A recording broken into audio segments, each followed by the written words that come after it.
Hello à tous, ravi de vous retrouver dans la Gazette de la Mobilité, votre JT hebdomadaire retraçant les news de la semaine en moins de 5 minutes concernant les thèmes de la mobilité, du travel et de la tech.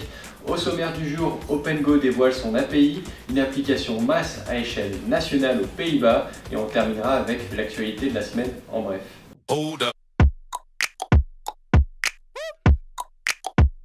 On commence avec la start-up européenne spécialisée dans la réservation de parking en ligne qui vient de dévoiler son API, donc son interface de programmation destinée aux acteurs de la mobilité et de l'événementiel. Service digital du groupe Indigo, le leader mondial du stationnement, OpenGo rassemble de nouveaux services de stationnement connectés comme la réservation d'une place de parking jusqu'au paiement de l'arrêt en voirie, le tout sur une seule et unique application. Créé depuis 2016, OpenGo est disponible dans 4 pays, incluant 200 villes européennes avec 300 000 places de parking disponibles. Cette nouvelle API permet une intégration personnalisable, désormais ouverte aux acteurs de la mobilité, du tourisme et de l'événementiel avec qui OpenGo a noué des partenariats afin de référencer ses parkings. En conclusion, avec cette API, OpenGo permet à ses clients d'inclure le stationnement au sein de leur parcours d'achat en offrant une expérience 100% digitale et sans contact.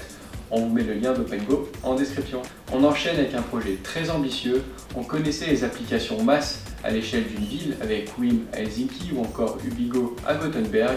Cette fois-ci, Siemens Mobility va prendre un projet qui souhaite aller encore plus loin, celui de créer une plateforme masse à l'échelle nationale aux Pays-Bas.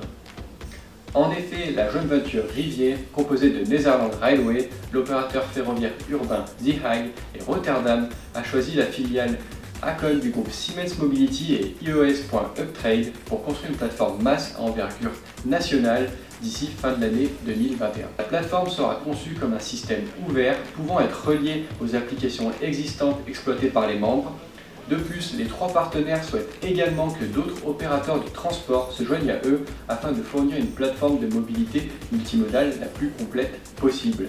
Affaire à suivre dans les prochains mois. On continue avec notre rubrique en bref, 30 secondes pour un maximum d'infos sur les thématiques de la mobilité, du travel et de la tech. Après accord, c'est au tour de LaunchUp de lancer sa clé dématérialisée afin de fournir une expérience de voyage sans contact.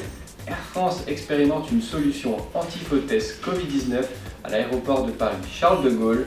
Et on termine avec une nouvelle innovation venue tout droit du pays du soleil levant, plus particulièrement dans la ville de Tokyo, une 60aine de cabines de télétravail ont été installées dans les stations de métro.